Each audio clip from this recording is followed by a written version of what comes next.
The Matrix Revolution. This has to be a criminal.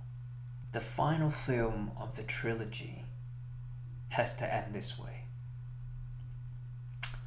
The Matrix Revolution released in the same year as the second film, so they were probably shot in one continuous time, but they were two separate releases. The storyline in this is the continuity of the second film, which is the end of the war between humans and machines. And you would think that that would be an iconic end to this saga, but it was a frustrating one. What I didn't mention in the previous two films is I love how they make the machines look terrifying with the monstrous design. In this third film, I can see that they shift focus from iconic action sequences, unique setups, and end results to a full-blown CGI battles with heavy artillery. Was it good?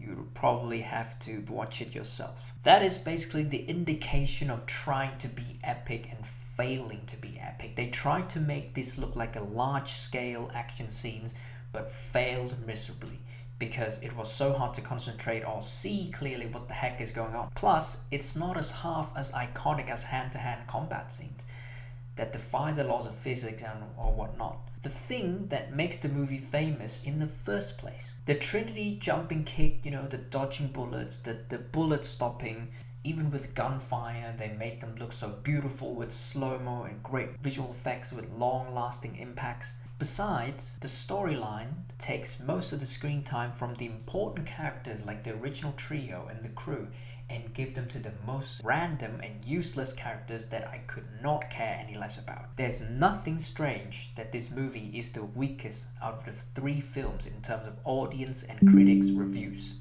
It was not strange at all.